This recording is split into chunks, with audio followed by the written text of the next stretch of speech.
Good Friday morning to you. Have you ever thought about how we walk together in this world? It's kind of an interesting thought, isn't it? It's a good question for us to ask ourselves. Whether we realize it or not, so much of our life is walking alongside one another. Or maybe it's not an active walk, maybe it's sitting beside each other. We do it in worship, we do it in Bible study, at funerals and at weddings. We can't wait to sit near each other, to stand together, to worship and to give support. Think about that. Who's walking with you in the joyful moments of your life? Who's walking with you? Who's sitting beside you with the sorrow you've experienced? That doesn't even have to mean that you have someone physically next to you. Maybe you have a routine phone call or a text message, and now on our times, which has become completely normal, FaceTime, Zoom, or Skype. All of these are opportunities for us to realize that we are created to be in community with one another. We join together in fellowship. It's something I think we take for granted far too often. As I've been watching the protests all over this country and even in the world, I've thought about how people are coming together in anger and frustration. They are walking together, they are marching. They're closing down interstates and they're walking across miles of highway, body to body, joined together in a sense of solidarity, a sense of wanting life to be different. I think about how we were created to be. We were created to be in community. We were created to walk alongside one another. If you look to the creation story, either in Genesis 1 or Genesis 2, you will see that God ordered all things, and that especially for humankind, that we would have a companion. Now, sometimes we think of this just from a marital lens, but it's far more than that. As humankind, we were created to be companions to one another. We were created to walk alongside one another, in good times and in bad. And I say in bad because that also exists in the Genesis story. If you look to Genesis 3, this is when the fall occurs.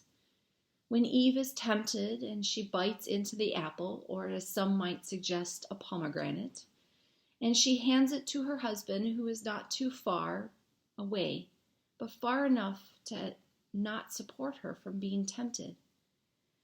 He too eats, and suddenly their eyes are open. But look at Genesis 3:8. It says, they, Adam and Eve, heard the sound of the Lord walking in the garden at the time of the evening breeze. And the man and his wife hid themselves from the presence of the Lord among the trees in the garden.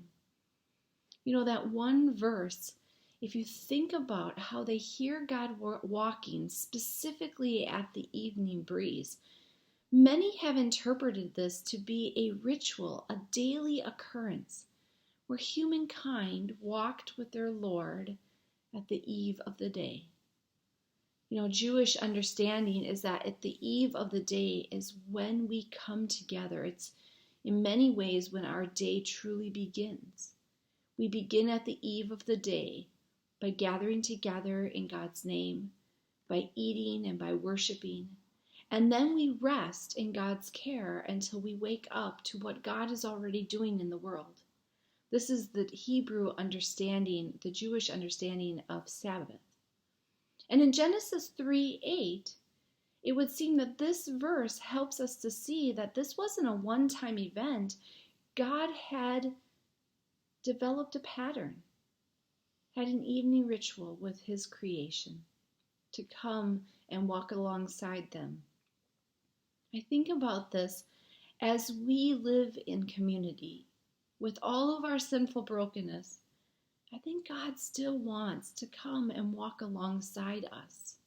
It's why it's ever more important that we realize we are called to connect with one another for mutual love and support, for challenge, for truth in love. Sometimes the greatest moments that we can experience is when we are walking alongside one another. I have to tell you, I love walking in my family. Whether it's one of my kids or Chad, at the end of the day, to walk alongside one another is a beautiful gift. But it's not just in the evening either. In the morning when I'm walking Daisy, it's often that time when I connect with my mom.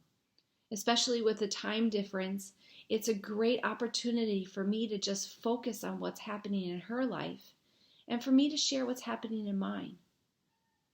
I have been amazed by the number of pastoral conversations I have now developed while walking here in Oregon. What a gift. Not only do we get to share together and provide support and care, but we get to exercise our bodies and just appreciate the creation around us. I think Minto Brown Park is my second office in some ways. This happens for each of us, not just in a pastor-parishioner relationship. It happens for us every aspect of our lives. For you, think about for a moment, who are you walking alongside with and who is walking alongside you? And please do not think that I'm insensitive to mobility challenges, because walking alongside one another can happen over the phone. It can happen from kitchen table to kitchen table. Even internet and Skype and Zoom and FaceTime have reminded us that we really aren't that far apart. In 2 Corinthians 1, verses 3 through 7, the passage that is written is one that we use at the beginning of all of our funeral and memorial services. And I'm kind of sad that that's the most often we say this passage, because really, this is a passage for life. Let me read it to you. It says, "Praise be to the God and Father of our Lord Jesus Christ, the Father of all compassion and the God of all comfort, who comforts us in our troubles, so that we can comfort those in any trouble with the comfort we ourselves have received from God. For just as we share abundantly in the suffering of Christ, so also our comfort abounds through Christ. If we are distressed, it is for your comfort and salvation. If we are comforted, it is for your comfort, which provides in your patient endurance of the same suffering we suffer. And our hope for you is firm, because we know just as you share in our sufferings, you also share in our comfort." Paul writes this to the Corinthian church a second time. Another reminder of how they are to continue to be community. And for his first letter to the Corinthians, he works through all of the details of how they can love each other and support each other. Everything seems new, and yet it is very old. In fact, we're supposed to know this from the story of our creation. And yet in Paul's second letter, he focuses on the comfort we provide each other. And don't think of comfort as just something that happens when times are tough. Comfort is something that is part of our joy and our celebration. We comfort one another in every opportunity that we have to be the community God has created us to be. So think about this. Who are you walking with today? And who is walking with you? If you're single and alone in your home, pick up the phone. Reach out, because I guarantee the person on the other end is excited to hear you. And if you're married with your spouse, then find a new way to connect. And maybe if you have kids, no matter how old or young they might be, they're just yearning to take a walk and see life through your eyes. And you know what? It's quite a joy to see life through the eyes of a child. So whatever today brings, remember, Jesus promises us that when two or more are gathered in his name, he is there with us.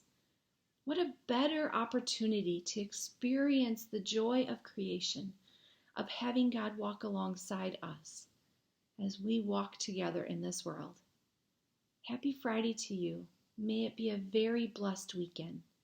And oh, by the way, since we're talking about comforting and loving one another, Don't forget to wish Pastor Tom a happy birthday today. I know he'd appreciate it, even though he might not appreciate me saying that.